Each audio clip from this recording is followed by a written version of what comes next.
Baik. Selamat sore Bapak. Selamat sore ya, untuk semuanya. Untuk Ibu Yofialis, Pak Ricardo, Pak Reinhard, Pak Yohanes. Selamat sore. Sore Bapak. Sore Pak. Mati signal. Baik, mungkin bisa offer ini host ya. Host. Sudah muncul.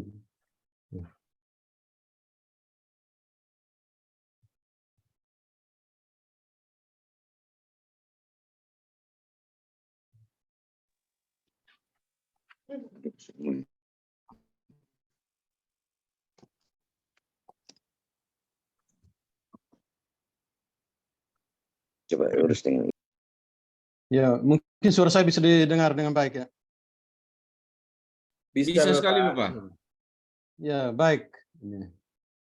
Bapak Ibu sekalian yang saya hormati, baik sore hari ini kita akan mulai dengan materi ya tentang dasar-dasar teori administrasi.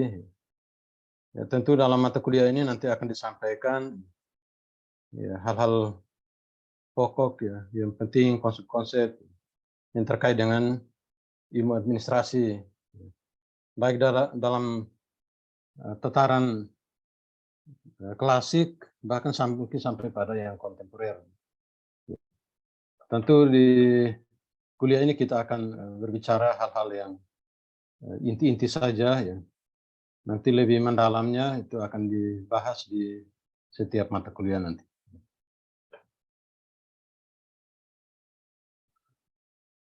Ya, mata kuliah bidang keilmuan ya maksud saya.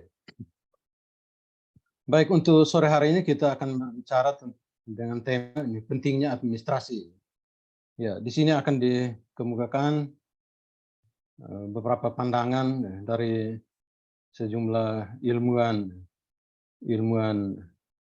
yang klasik ya, katakan klasik karena ilmuwan ini sudah sejak awal munculnya ilmu administrasi ini mereka sudah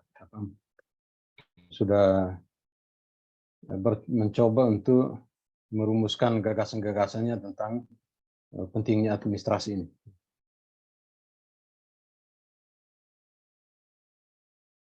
Baik Bapak Ibu sekalian, ini yang ditayangkan di sini ini dikutip dari Albert Lepasky ya, yang mengatakan bahwa administrasi seperti bidang pengetahuan lainnya didefinisikan dalam berbagai cara, namun secara umum telah disepakati aspek-aspek sebagai berikut. Yang pertama, praktik-praktik dan teknik tertentu dalam masyarakat yang membentuk bidang administrasi dan manajemen. Lalu yang kedua, praktik-praktik administrasi dan teknik-teknik manajerial ini memungkinkan berbagai organisasi dalam masyarakat, baik organisasi pemerintah maupun bisnis, klub-klub sosial, dan persatuan tenaga kerja untuk memenuhi tanggung jawab dan melaksanakan program-program. Ya, jadi mungkin di sini ini, jadi praktik-praktik administrasi ini, ya, baik dalam pengertian yang sempit ya, seperti surat menyurat ya, maupun praktik-praktik administrasi dalam pengertian yang lebih luas, ya, yang mencakup planning, organizing dan seterusnya, controlling, ya, koordinasi dan macam-macam fungsi-fungsi administrasi. Ini dikatakan memungkinkan berbagai organisasi masyarakat.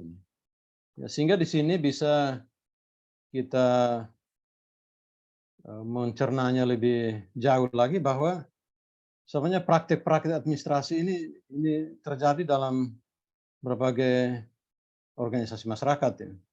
Ya, dalam konteks institusi, ya, institusi publik ya maupun bisnis ya. Ya. Termasuk di dalamnya organisasi pemerintah maupun bisnis, juga organisasi-organisasi sosial dan sebagainya, untuk memenuhi tanggung jawab dan untuk melaksanakan program-program. Ya, sebenarnya nanti kita mungkin lihat lagi bahwa sebenarnya administrasi ini merupakan suatu praktek ya yang terjadi bukan hanya para organisasi saja, ya. Tapi mulai dari lingkungan yang lebih kecil lagi. Ya. Kalau kita merujuk pada definisi yang diberikan oleh Siagian, ya, satu proses ini, administrasi adalah proses kerjasama antara dua orang manusia atau lebih. Nah, ini berarti ya untuk mencapai tujuan tertentu. Nah, ini berarti bahwa administrasi sebenarnya sudah terjadi ketika dua orang bersepakat gitu untuk menjalankan suatu tugas tertentu. Nah, itu, tapi ini tidak ditayangkan di sini, ini definisinya. Sehingga administrasi sebenarnya mulai terjadi atau mulai dipraktekkan itu mulai dari lingkungan yang sangat kecil, ya. Dikatakan dua orang manusia atau lebih, ya. Yang sangat kecil ya minimal dua orang kerjasama, proses kerjasama. Sehingga mungkin dalam keluarga itu sudah terjadi praktik-praktik administrasi sebelumnya dalam keluarga. Bahkan mungkin orang baru mulai belum berkeluarga masih pacaran saja mungkin sebenarnya sudah mulai terjadi praktik-praktik administrasi, ya, terutama ketika mereka bersepakat untuk melaksanakan sesuatu aktivitas tertentu, berbagai aktivitas, ya, termasuk aktivitas kesepakatan untuk melangsungkan pernikahan, ya, atau sebelum masih pacaran mungkin kesepakatan untuk piknik ya, di suatu tempat, ya, dan lain-lain. Ya. Lalu yang ketiga, teknik-teknik administrasi ini adalah penting bagi hasil akhir dari program-program yang dilaksanakan. Jadi sebenarnya penting ini. Kalau tanpa administrasi ya mungkin hasil akhir ini tidak bisa tercapai. Ya, baik. Mungkin saya lanjut lagi. Nah, walaupun banyak orang mengakui bahwa tujuan-tujuan sosial masyarakat tergantung pada sarana-sarana administrasi dan manajemen, namun yang lainnya berpendapat bahwa teknik-teknik administrasi dan manajemen belum matang atau belum dewasa dibandingkan dengan tujuan-tujuan kemanusiaan. Ya, jadi di sini ya muncul suatu perdebatan mengenai teknik-teknik administrasi ini, sarana-sarana administrasi dan manajemen, bahwa semuanya belum matang ya. Tapi ini pendapat ini itu muncul pada awal munculnya ilmu administrasi sebagai pengetahuan. Ya. Jadi katakan belum matang, belum dewasa. Ya. Lalu muncul pertanyaan, apa kontribusi dari metode-metode administrasi dan manajemen terhadap usaha-usaha pencapaian tujuan-tujuan masyarakat? Apa kontribusinya dari metode-metode administrasi dan manajemen? Baik, kita lanjut. Ya, dalam menjawab pertanyaan ini, beberapa orang memberikan kontribusi pemikiran tentang administrasi. Antara lain yang pertama Henry Fayol, yaitu seorang insinyur atau industrialis Prancis. Ini merumuskan pendapatnya tentang kontribusi pemikiran, tentang kontribusi administrasi dalam praktek-praktek organisasi. Itu sudah lama itu ya, di awal abad 20. Kemudian ahli yang kedua Paul Pigor, seorang ahli sosiologi Amerika yang tertarik dengan psikologi sosial. Yang ketiga Brooke Adams, ya, seorang pengacara dan sejarawan Amerika. Ya. Keempat James Burnham, ya, ahli filsafat politik Amerika. 5 Charles Merriam, ahli politik Amerika. Ya. Charles Baird, sejarawan Amerika. Ya, kita akan mencoba mencermati gagasan-gagasan mereka satu persatu. Yang pertama Henry Fayol, yang lahir pada tahun 1841, tamat dari sekolah pertambangan Perancis yang terkenal di Saint-Étienne, Etienne ya, pada usia 19 tahun. Kemudian bekerja sebagai insinyur tambang di perusahaan tambang terkenal, Commentry for Chambaul di Prancis. Kontribusi Henry Fayol terhadap pengembangan studi administrasi terletak pada karya ilmiahnya yang disebut General Administration.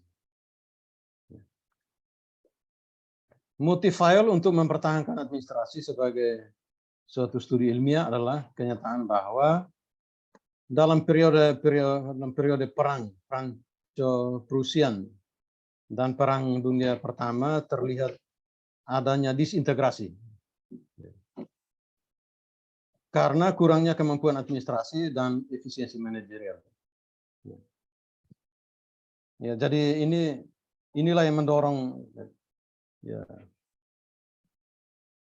atau pemikiran seperti inilah mendorong Henry Fayol untuk mengembangkan gagasannya bahwa pada masa Perang Dunia Pertama, Perang Franco-Prusian dan Perang Dunia Pertama ini terlihat adanya disintegrasi. Nah, disintegrasi ini karena apa ini? Karena kurangnya kemampuan administrasi dan efisiensi manajerial. Ya, tentu kemampuan administrasi dalam hal ini kemampuan administrasi dalam pengertian yang luas ya. Mungkin kurangnya perencanaan yang bagus ya, kurangnya koordinasi yang bagus ya, kurangnya controlling dan sebagainya yang tidak bagus. Dan efisiensi manajerial. Ya. Bahwa terjadi inefisiensi sebelumnya dalam pengelolaan, ya, dalam mengelola perang. Ya. Jadi efisiensi ini tentu terkait dengan ya kalau kita definisikan efisiensi output per input ya, rasio antara output dan input itu akan menghasilkan.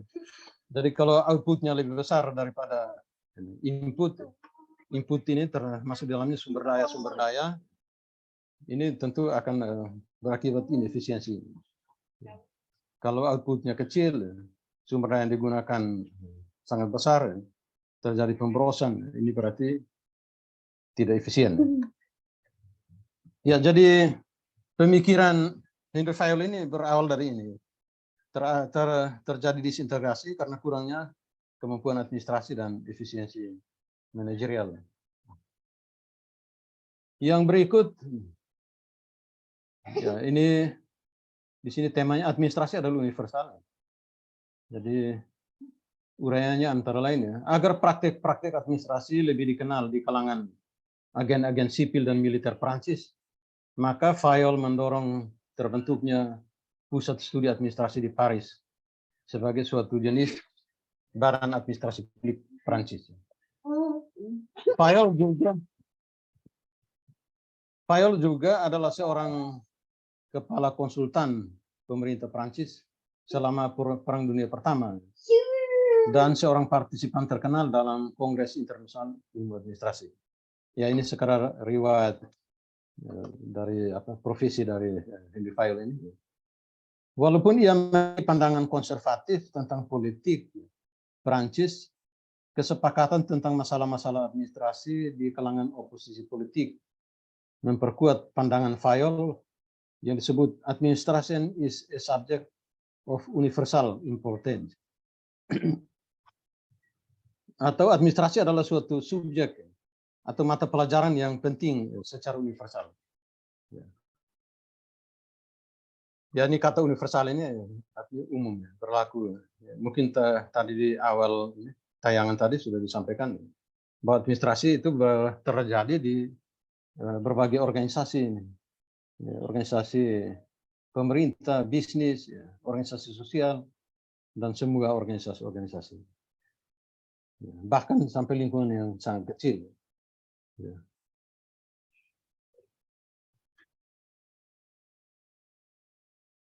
Kita lanjut ini. Di dalam administrasi industri dan administrasi umum, menurut Fayol, setiap pekerja, karyawan, mandor, manajer toko, kepala divisi, kepala departemen, manajer, bahkan kepala departemen perusahaan negara menjalankan pekerjaan administrasi dan harus menggunakan pengetahuan administrasi. Jadi ini mungkin secara faktual ya, bisa dibenarkan bahwa ya, semua ini, setiap pekerjaan, mulai dari yang pekerja-pekerja teknis ya, sampai pada pekerja-pekerja ya, sampai pada level pekerja pada level paling bawah ya mungkin ya, level teknisi ya, sampai pada yang level paling top ya, yang paling top ya, manajer ini. Ini dikatakan ini mereka menjalankan pekerjaan administrasi dan harus menggunakan pengetahuan administrasinya. Nah, pengetahuan administrasi yang dimaksud oleh Henry Fayol itu adalah planning, ya, planning, organizing, command, ya, koordinasi dan kontrol. Jadi ini gagasan Henry Fayol ini. Jadi saya kira ini rumusan-rumusan seperti ini berlaku sampai hingga saat ini. Ya. Bahwa setiap organisasi apapun ya, di pemerintah atau di sipil atau di ya, pemerintah sipil, militer, ya, ya, organisasi birokrasi, ya, organisasi sosial lainnya, ya, organisasi-organisasi pendidikan, ya, perguruan tinggi, ya, ya, mungkin organisasi kesehatan sudah pasti. Ya, Pak Reinhardt, Ibu Jovialis. Ya, jadi menurut pandangan atau rumusan Fayol ini mengatakan pengetahuan administrasi yang dimaksud itu planning ini. Jadi sebenarnya kita dalam praktik ini keorganisasian ini sudah biasa ini, ya, sudah biasa melakukan ini, planning, organizing, commanding pemerintah, juga melakukan koordinasi dan kontrol pengawasan. Nah, pengetahuan administrasi ini menjadi dasar bagi pekerja. Jadi pengetahuan yang dimaksud ini terkait dengan planning dan seterusnya. Planning, organisasi, dan koordinasi dan kontrol. Pengetahuan administrasi ini menjadi dasar bagi pekerja, tetapi akan menjadi sangat penting bagi pekerja pada level atas, khususnya manajer. Nah, ini. Jadi ya, semua atau setiap pekerja yang mulai dari level yang bawah sampai yang top ya, manajer ini membutuhkan ini pengetahuan administrasi ini, tapi yang paling penting ya, untuk dimiliki itu yang paling penting pengetahuan ini bagi manajer ini. Ya, kita lanjut ini. Jadi menurut Fayol, setiap orang memiliki kebutuhan akan pengetahuan administrasi. Namun kualitas, kemampuan, dan proporsi kebutuhan administrasi bagi setiap pekerja dan setiap unit berbeda. Ya, kualitas kemampuan dan proporsi pengetahuan administrasi bagi setiap pekerja dan setiap unit berbeda. Fayol membuat klasifikasi dan proporsi antara kemampuan administrasi, kemampuan manajerial, dan kemampuan teknik operasional di setiap level jabatan dan setiap pekerja seperti tabel berikut. Ya, jadi tabel ini dikutip dari Albert Lepesky ini mencoba menjelaskan kepada kita tentang kemampuan administrasi yang dimiliki ini pada setiap level, setiap jenjang pekerjaan. Nah, untuk ini kita bisa lihat di tabel ini untuk staf perusahaan besar. Kalau untuk karyawan memang perlu memiliki pengetahuan administrasi. Ya, planning tadi, organizing, command, controlling, dan seterusnya. Tapi bobotnya tidak besar, hanya 5% saja. Kalau kemampuan manajemennya itu juga masih kecil, 10% saja. Ya, bagi karyawan. Tapi lebih besar atau yang paling besar di kemampuan teknik. Kemampuan teknik terkait fungsi-fungsi tersebut. Fungsi-fungsi fungsi-fungsi teknik ya. Yang hal-hal yang teknis operasional. Kalau untuk mandor ini mungkin sudah lebih tinggi sedikit. Ya, untuk kemampuan administrasi yang disebut tadi itu planning dan seterusnya itu 15%. Kemampuan manajerialnya juga sudah mulai lebih tinggi. Tapi juga masih tinggi juga di kemampuan teknik. 60%. Manajer toko misalnya ini. Ya, ini sudah mulai pada level manajemen walaupun masih rendah. Ini kemampuan administrasinya 25%. Kemampuan manajemennya 30 dan kemampuan teknik 40. Kepala departemen ini sudah mulai lebih tinggi lagi level karena jabatannya sudah mulai lebih tinggi. Kemampuan administrasi ini 35%, kemampuan manajemen juga 35 dan kemampuan teknik mulai menurun ini. 30% saja ya. Jadi mulai dari kepala departemen ini sebenarnya dituntut untuk memiliki ini. Sudah mulai memiliki dituntut untuk memiliki kemampuan ini lebih tinggi ya. Kemampuan administrasi, kemampuan manajemen. Lalu kepala pabrik. Ini sudah kemampuan administrasi yang termasuk ke planning dan seterusnya. Itu sudah 40. Tapi masih tinggi di kemampuan manajemennya. Dan kemampuan teknik mulai kecil. Nah, manajer umum ini makin besar ini 50%. Ini artinya kemampuan planningnya itu sudah dituntut untuk ada pada atau dimiliki oleh manajer yang lebih tinggi. Kemampuan manajemennya 40 dan tekniknya, kemampuan teknik sudah semakin kecil. Lalu yang berikut kepala dalam berbagai jenis perusahaan. Kalau perusahaan kecil, kemampuan administrasi 25%, kemampuan manajemen 45 dan kemampuan tekniknya 30%. Perusahaan besar itu dituntut lebih besar lagi. Pengetahuan administrasi 40, kemampuan manajemen 45 dan kemampuan tekniknya makin kecil. Lalu perusahaan yang amat besar, ini kemampuan administrasinya justru jauh lebih besar, manajemennya ya, kemampuan manajemen lebih kecil sedikit ya. Lalu kemampuan tekniknya itu semakin sangat kecil. Ya. Kepala pemerintahan, misalnya, menteri, ya, kemampuan administrasinya itu besar. Ya. Kemampuan manajemen ya begitu, ya 40%. Ya. Kemampuan tekniknya cukup 10% saja. Ya.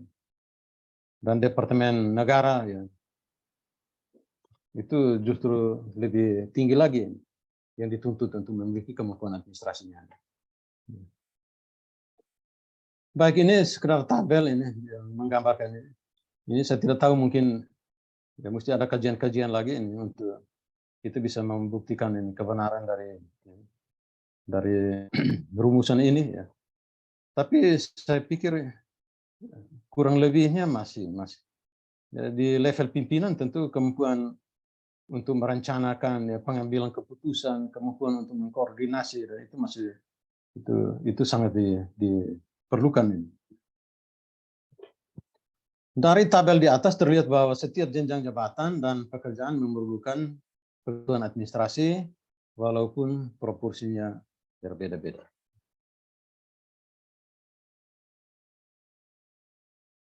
Baik Bapak Ibu sekalian, ya kita mungkin lanjut dulu. Ini nanti kita mungkin materi dulu baru pertanyaan. Ya. Ya. Barusan mau tanya Bapak.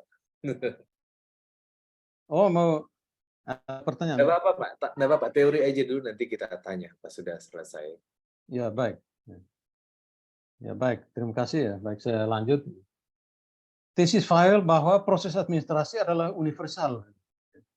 Bukanlah hal baru, karena pada abad itu banyak ahli di bidang administrasi, industri, bisnis, sipil, militer di Amerika dan negara lain telah menerapkan apa yang Fayol lakukan di Prancis untuk menegaskan bahwa administrasi adalah suatu praktik yang bersifat universal. Ya, bersifat universal ya, karena bukan hanya di Prancis saja, tapi di negara-negara lain itu juga sudah praktik-praktik ini sudah dijalankan. Dan bukan hanya bukan hanya di negara-negara lain ya, tapi di semua organisasi.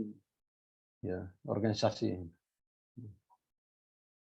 Ahli-ahli dimaksud adalah Profesor Lewis Merriam dari Brookings Institution yang berpengalaman dalam pelayanan sipil, Profesor Dan Trup Smith dari Harvard University, Profesor Leonard De White dari Universitas Chicago, Oliver Sheldon dari British. Oh maaf, kelewatan. Jadi Profesor Leonard De White mengatakan bahwa proses administrasi berlaku secara umum pada semua usaha manusia yang terorganisasi dan secara berarti dikembangkan dalam korporasi bisnis modern, gereja, palang merah, pendidikan, badan-badan internasional baik publik maupun privat.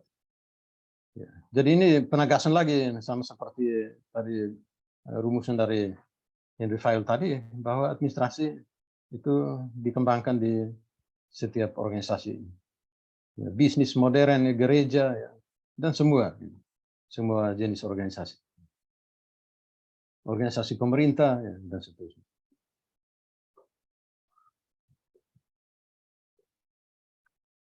Yang berikut Profesor Paul Pigor dari Massachusetts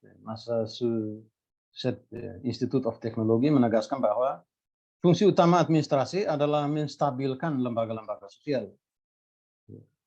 Pigor menunjukkan bahwa administrasi merupakan sarana untuk menjaga keseimbangan masyarakat yang pada saat yang sama lembaganya menjalani proses perubahan dan penyesuaian. Jadi fungsi stabilisator, menstabilkan lembaga-lembaga sosial. Ya, jadi entah ini pendapat ini benar ya, kita bisa cermati lagi ya. Jadi kalau perencanaannya bagus ya tentu organisasi berjalan secara baik, stabil. Controllingnya juga bagus ya, pelaksanaan juga baik ya. Nah ini semua termasuk dalam fungsi administrasi. Berikut Pigor menjelaskan tambahan fungsi bagi pimpinan administrasi dalam menginisiasi perubahan sosial tertentu dan membentuk institusi baru, sedangkan ilmuwan sosial lainnya mengatakan bahwa administrator memiliki tanggung jawab untuk beroperasi dalam konteks liberal dan konservatif. Saya lanjut ini. Kemudian Brooke Adams ini mengatakan bahwa administrasi adalah suatu kecakapan manusia yang lebih penting, bahkan sangat penting, karena fungsinya adalah memfasilitasi perubahan sosial dan untuk melindungi masyarakat dari goncangan revolusi sosial. Jadi ini ditambahkan lagi fungsinya administrasi, memfasilitasi perubahan sosial dan melindungi masyarakat ya, dari goncangan revolusi sosial. Ya, tentu rumusan ini terjadi atau rumus ini berlaku pada masa itu ya. Tapi saya pikir ini pendapat ini sifatnya umum juga. Saya kira sampai sekarang juga administrasi ya, kalau dijalankan secara benar ya, secara konsisten, benar, ya, tepat ini, bisa juga akan membawa perubahan sosial yang lebih baik.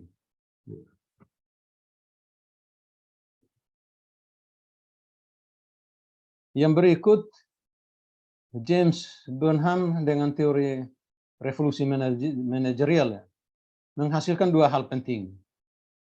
Yang pertama, teori ini memprediksi bahwa kapitalisme akan terbentuk untuk waktu yang tak terbatas. Dan bahwa institusi-institusi besar dari masyarakat kapitalis tidak akan berubah secara radikal. Lalu yang kedua, Teori ini memprediksi bahwa masyarakat kapitalis akan diganti oleh masyarakat sosialis atau masyarakat manajerial, dan bahwa transisi dari masyarakat kapitalis ke masyarakat manajerial telah berjalan dengan baik.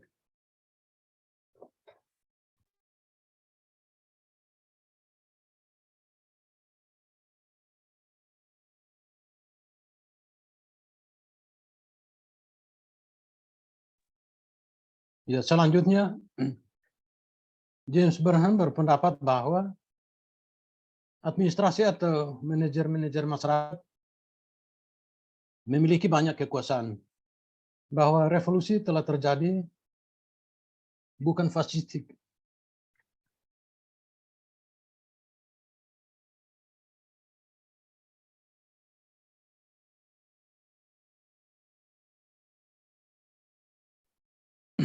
Maupun bukan komunis, tetapi manajerial.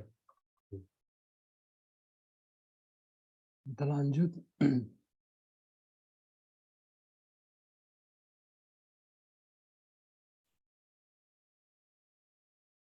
Kemudian Charles E. Merriam menolak tesis James Burnham dan dia mengaitkan posisi pengambilan keputusan pada manajer-manajer dari suatu masyarakat demokratik.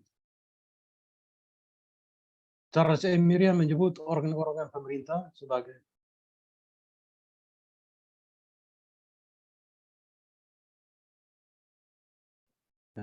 organ-organ manajerial. Menurut Merriam, manajer-manajer bukan revolusionaris yang sangat kuat, sebagaimana menurut pandangan Burnham,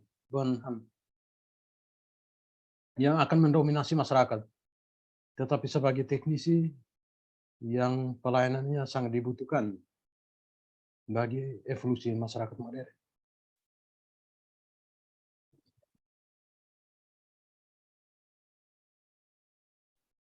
Ya, saya izin minum sedikit dulu. Ini suara dong. Baik, Bapak.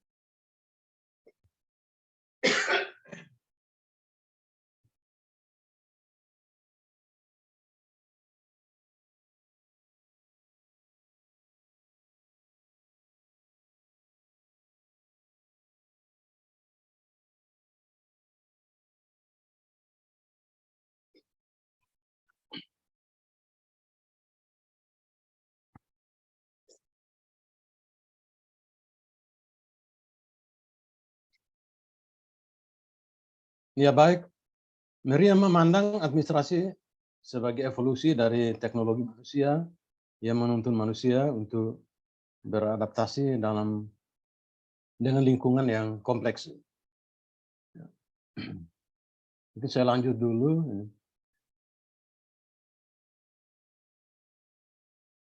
Ya, kemudian pendapat dari Charles A. Baird mengatakan bahwa masyarakat modern adalah masyarakat besar.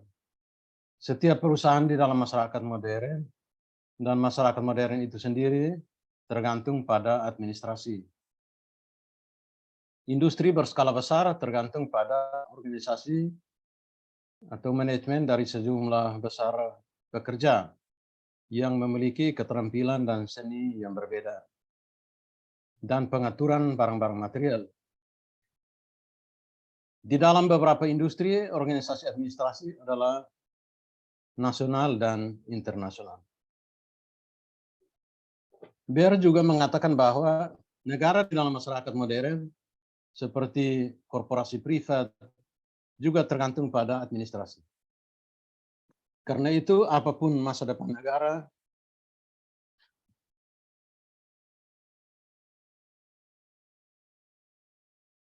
pengetahuan administrasi akan menjadi instrumen yang sangat esensial bagi kesejahteraan manusia.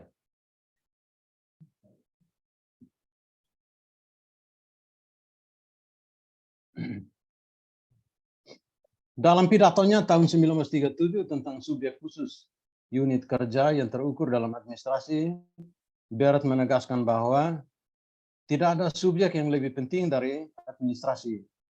masa depan pemerintah beradab, bahkan peradaban itu sendiri tergantung pada kemampuan kita untuk mengembangkan suatu ilmu, suatu filosofi, dan suatu praktik administrasi yang kompeten untuk menangani fungsi-fungsi publik dari masyarakat beradab itu sendiri. Ya, jadi beberapa pernyataan tadi ini menunjukkan pentingnya administrasi. Ya. Lalu, menurut Sondan Siagian, jika pendapat ahli tersebut, maksudnya pendapat ahli Charles Albert, dianalisis secara mendalam, maka seseorang akan menarik kesimpulan bahwa tegak robohnya suatu negara, maju mundurnya peradaban manusia, serta timbul tenggelamnya bangsa-bangsa di dunia dikarenakan perang nuklir atau malapetaka, tetapi akan tergantung pada baik buruknya administrasi yang dimiliki. Ya, baik buruknya administrasi yang dimiliki. Jadi di sini penegasan lagi oleh Sondan Siagian. Tegak robohnya suatu negara, maju mundurnya ya suatu negara, ya, termasuk juga peradaban manusia, timbul tenggelamnya bangsa-bangsa di dunia, bukan karena perang atau karena malapetaka, tapi tergantung pada baik buruknya administrasi yang dimiliki. Ya, jadi apakah pendapat ini benar atau tidak, kita bisa analisis lebih jauh. Ya, tapi kalau administrasi jelek, ya tidak akan terjadi. Mungkin kita kembali ke pendapat tadi dari ahli sebelumnya, ya. Tidak ada perubahan, tidak ada perubahan-perubahan yang signifikan. Ya. Malah mungkin sebaliknya, perubahan-perubahan yang lebih baik ya ke depan.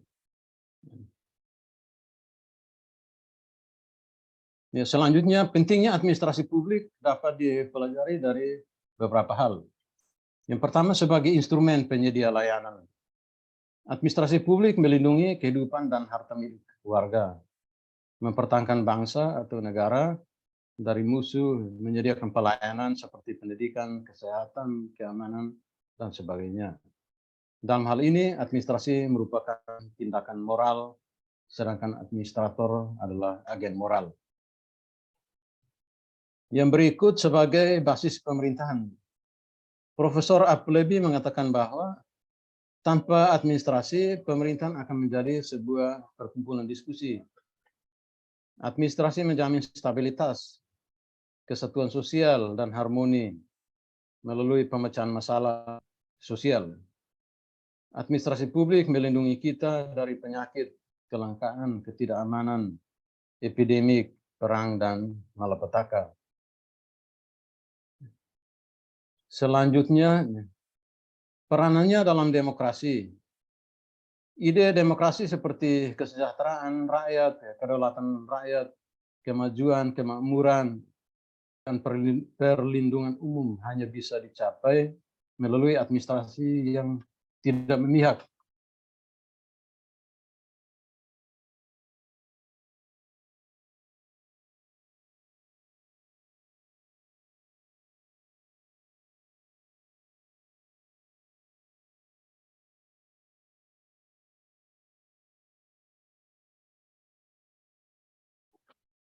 Administrasi yang tidak memihak, jujur dan efisien.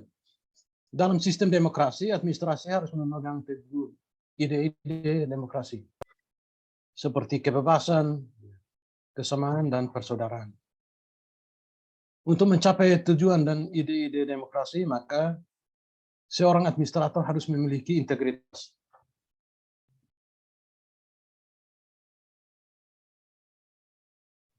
Ya, integritas, jujur, kesetiaan, dedikasi yang tinggi, dan moral yang tinggi, disiplin, standar yang tinggi, dan efisiensi dalam melaksanakan keputusan atau kebijakan pemerintah. Ya, ini ditambahkanlah ini prinsip-prinsip atau nilai-nilai yang harus dimiliki oleh seorang administrator. Integritas dan seterusnya. Ia harus menghormati aturan, kebebasan, kesamaan persaudaraan. Ia harus memegang teguh tujuan negara dan mempersiapkan sarana-sarana untuk mencapainya. Ya, ini merupakan nilai-nilai atau prinsip-prinsip yang berguna atau bisa menjadi pegangan bagi seorang administrator dalam menjalankan tugas-tugas kenegaraan. Nilai integritas, kejujuran, kesetiaan, dan seterusnya. Menghormati kebebasan, kesamaan, persaudaraan, dan seterusnya. Ia adalah instrumen kebijakan publik. Kebijakan publik adalah salah satu cabang administrasi publik. Dalam negara demokrasi, kebijakan-kebijakan ditetapkan oleh pemimpin politik, tetapi pelaksanaannya yang efektif tergantung pada kompetensi dan dedikasi administrator. Administrasi publik berperan untuk melaksanakan kebijakan publik. Dan yang kelima, sebagai instrumen pembangunan sosial dan ekonomi, administrasi publik tidak hanya menjadi pelindung warga dari bahaya dan ancaman internal dan eksternal, tetapi juga menjadi penolong, pelayan, pendidik, pengusaha, dan distributor, dan seterusnya. Ya, saya kira mungkin ini beberapa, masih ada satu lagi. Sebagai bidang studi atau disiplin ilmu baru, ia adalah bidang studi interdisiplin. Ia diajarkan di berbagai perguruan tinggi dalam dan luar negeri. Ia mempersiapkan mahasiswa untuk menjadi administrator kelak. It is said that the students of today are the administrator of tomorrow.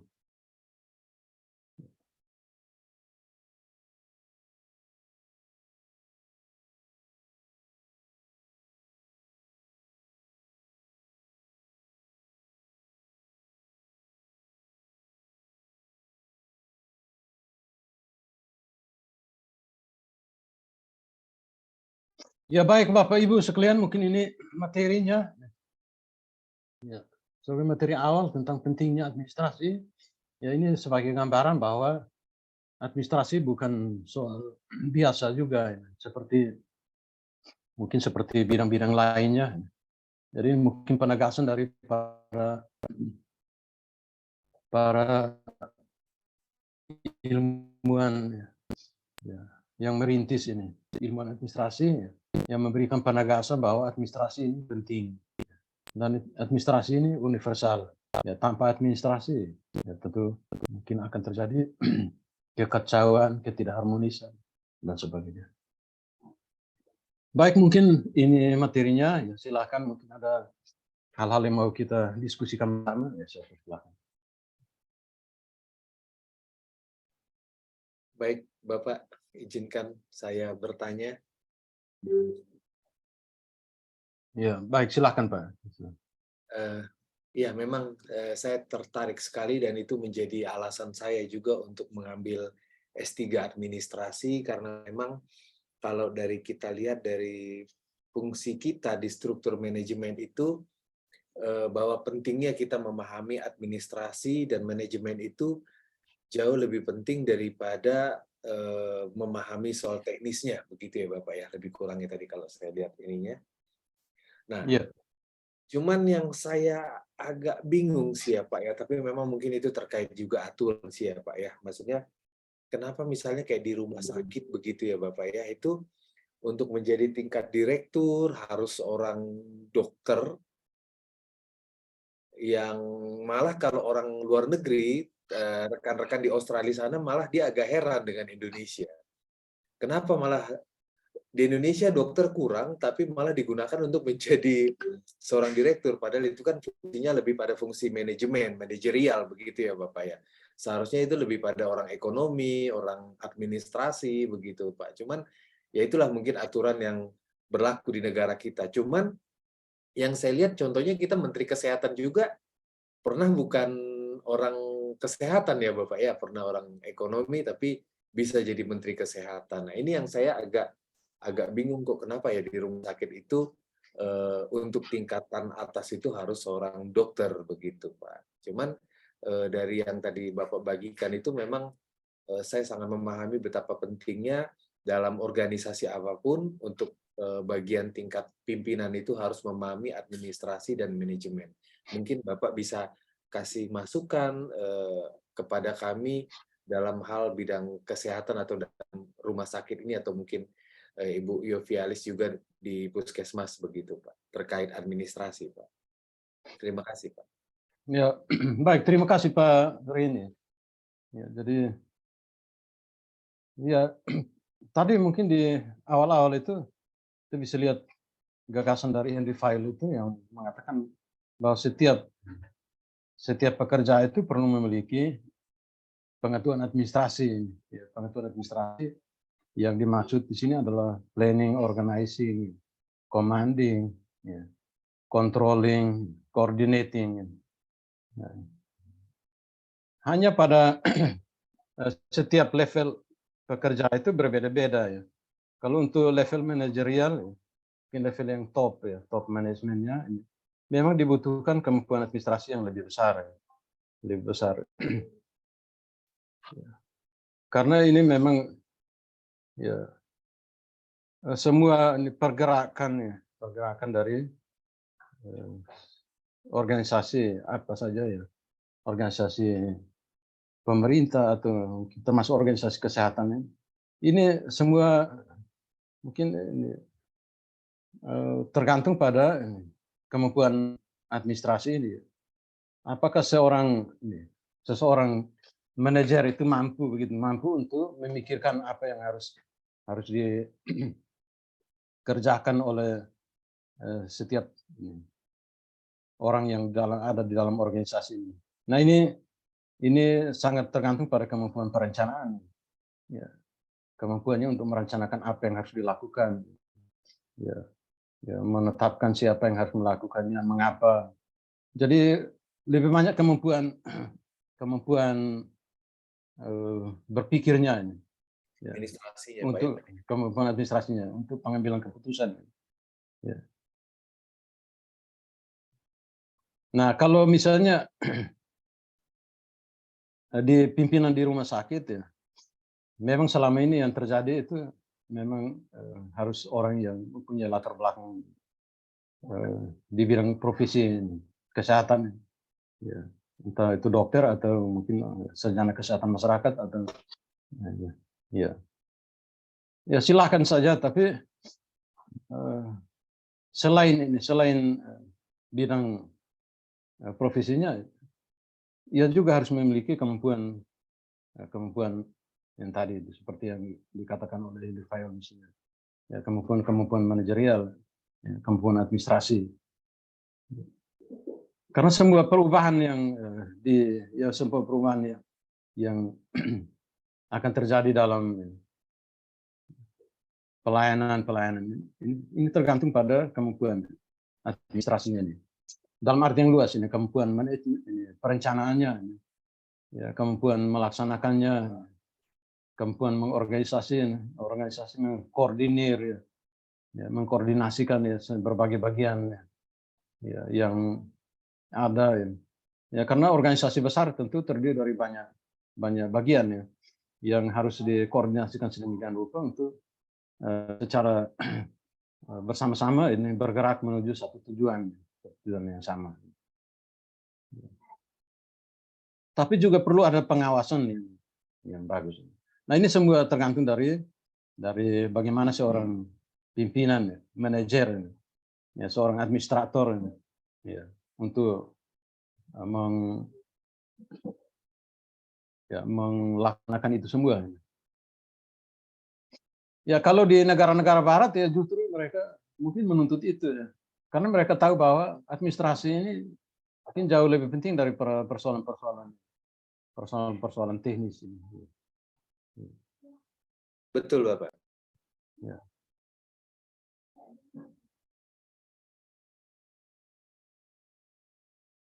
Izin Bapak. Ya, termasuk itu tadi ya, mohon maaf. Ini tadi itu fungsi-fungsi administrasi dan juga diajarkan tentang nilai-nilai yang harus dipegang oleh administrator, misalnya kejujuran, integritas, ya, kesamaan. Nah ini administrator yang bertanggung jawab ini, ya, atau manajer yang bertanggung jawab untuk melakukan ini atau menyampaikannya kepada setiap bawahannya untuk bisa memiliki sifat-sifat itu, ya. Ya. Dan ini tanggung jawab administrator. Ya, silakan Pak. Silakan. Ya. Ya, baik Bapak. Terima kasih Bapak. Dalam penjelasan awal tadi, Bapak menyampaikan bahwa teknik-teknik administrasi dan manajemen itu belum matang sehingga muncul Henry Fayol dan lainnya untuk memberikan suatu teknik yang bisa menjawab terkait dengan persoalan-persoalan yang terjadi baik di publik maupun di bagian bisnis seperti itu. Yang mana untuk Henry Fayol sendiri tadi ada PO C3, Planning, Organization, Commander, Controlling, dan yang lainnya. Terus muncul lagi Bapak berkaitan dengan manajemen ini, karena aspek administrasi itu tidak bisa dipungkiri bahwa aspek manajemen pun juga itu sangat penting. Nah, sehingga ada satu lagi yang muncul berkaitan dengan teknik administrasi, yaitu Josh Robert Kelly. Nah, di mana di situ disampaikan bahwa ada 4 fungsi untuk manajemen, yaitu planning, organization, actuating, dan controlling seperti itu. Nah, berarti menurut hemat saya, berarti ada liniernya antara administrasi dan manajemen seperti itu Bapak ya. Berarti pemahaman saya administrasi dan manajemen berarti sama seperti itu, atau bagaimana menurut Bapak? Terima kasih Pak. Ya baik, terima kasih Pak. Ya, justru pertanyaan ini selalu ditanyakan terus ya, setiap perkuliahan ya. Yang mahasiswa yang sebelumnya juga tanya persoalan itu. Tanya tentang ini, mana yang administrasi atau manajemen ya. Ya, tapi kalau secara dari perspektif teoritik ya, ya kalau kita baca bukunya Siagian itu mengatakan bahwa inti dari administrasi adalah manajemen. Inti dari manajemen adalah kepemimpinan.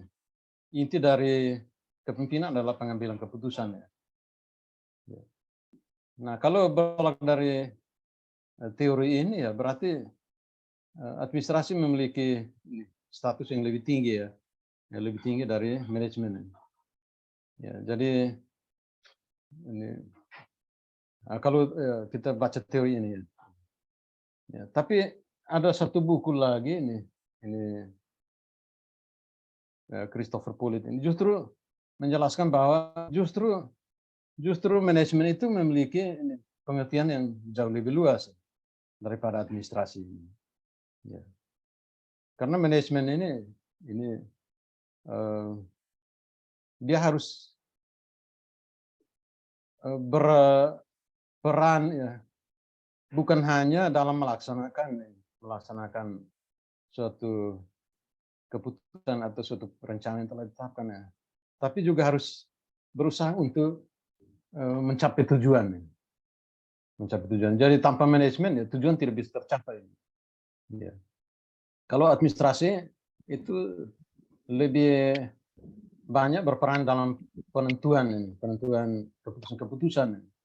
Ya. Tapi justru manajemen itulah yang akan dalam tataran operasional dia yang akan mengeksekusinya, ya, melaksanakannya untuk mencapai tujuan. Ya.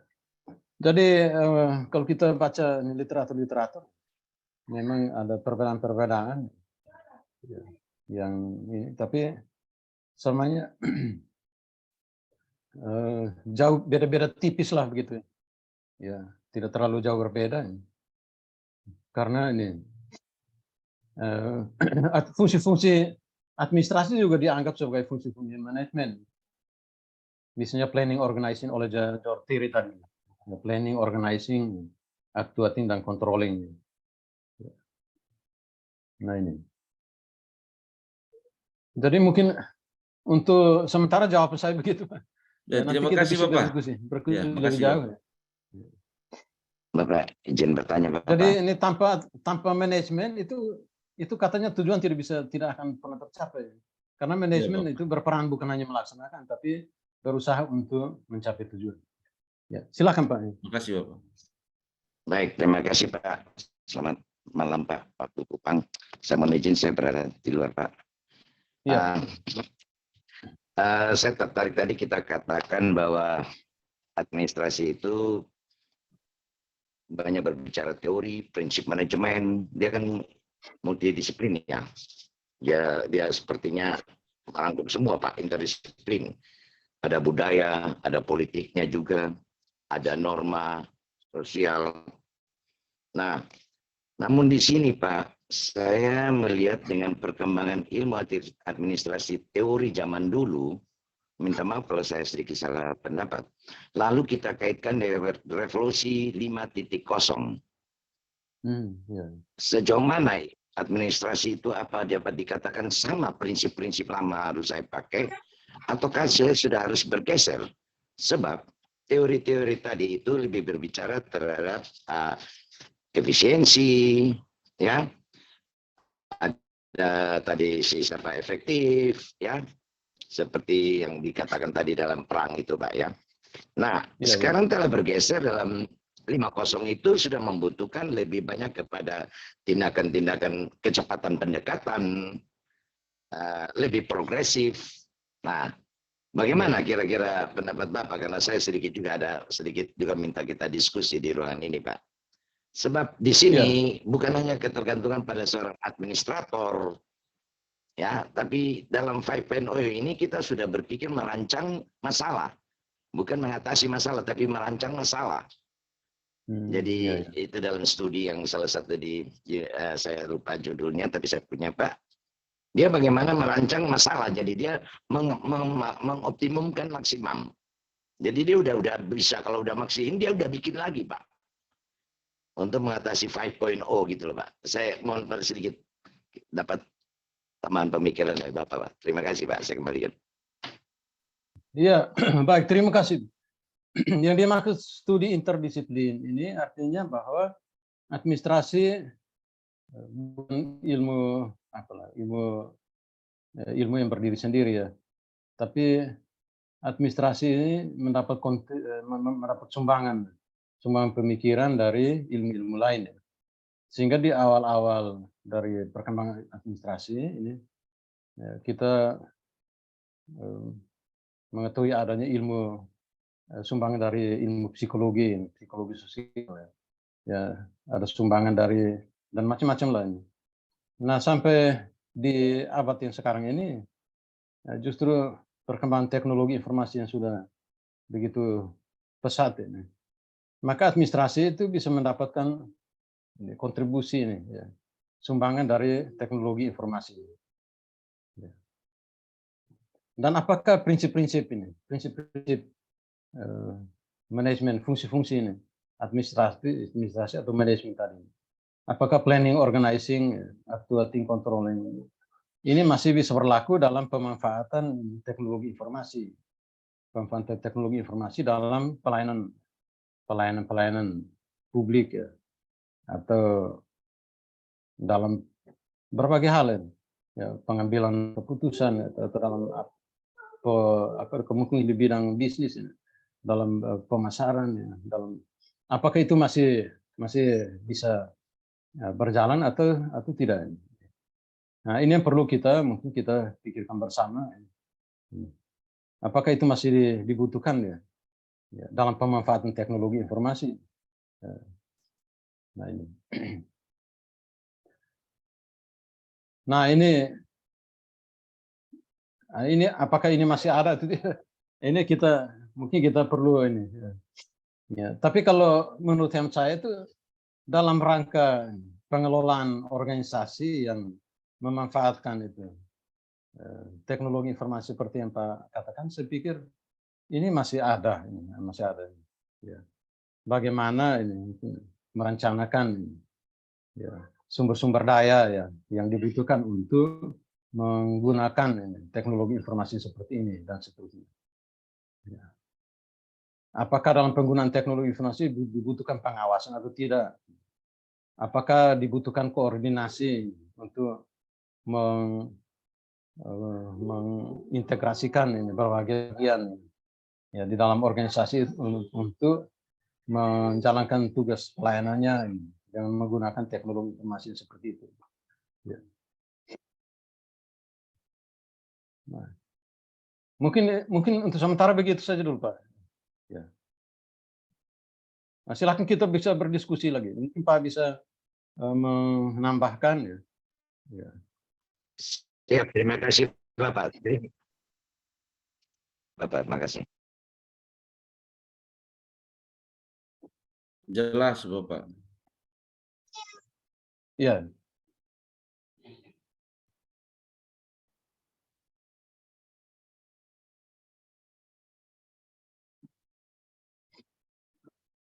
Ya, mungkin teknologi informasi seperti itu adalah suatu inovasi baru.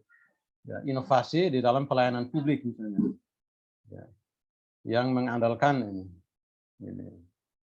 mengandalkan teknologi informasi sebagai suatu sarana untuk memudahkan pelayanan publik. Ya.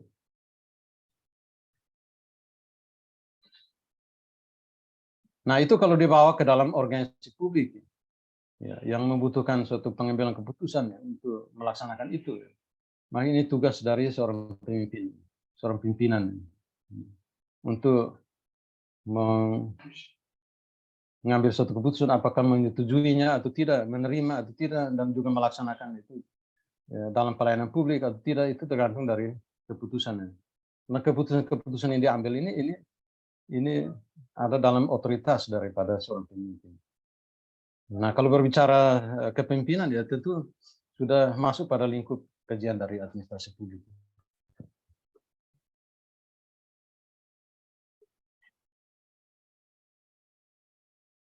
Mungkin untuk sementara begitu saja dulu, Pak. Tapi silakan kita bisa berbeda ya, Pak. Ini kan forum ilmiah ya.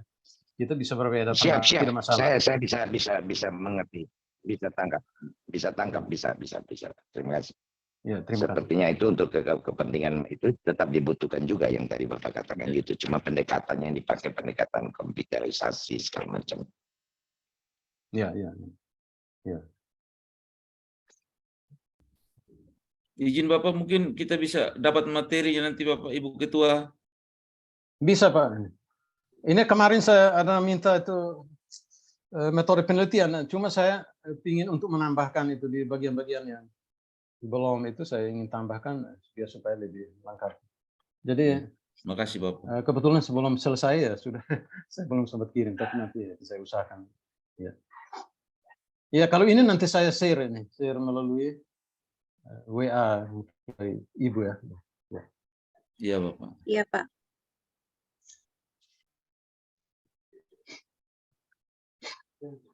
Ya. Ya. Baik, terima kasih. Apakah masih ada hal-hal yang mau kita diskusikan lagi? Silakan. Dari Ibu. Sepertinya tidak ada lagi. Oh, Ibu, masih ada Ibu. Untuk sementara belum, Pak. Oh, ya, baik ini. Baik, ini kuliah masih panjang, nanti kita bisa diskusi terus ini. Ya. Kalau tidak ada, bagaimana kalau kita mungkin istirahat dulu? Kalau tidak ada pertanyaan ya kita mungkin. Iya Bapak. Ya, kita istirahat. Mohon maaf Bapak, ini istirahat atau sudah kita selesaikan? Selesai. Ya, kita selesai. Kita akhiri pertemuan untuk hari ini. Saya Pak Reni dulu. Saya semangat sekali Pak Reni. Mohon maaf, mungkin ini apa? Jangan salah. Informasi dari saya yang ini kurang jelas. Ya baik, mungkin itu saja yang bisa kita berbagi pada kesempatan ini. Selamat malam ya. Ya, Bapak. Terima kasih Bapak. Terima kasih Pak. Selamat malam. Sehat Bapak. Terima Salam kasih. sehat Bapak. Malam. Salam sehat.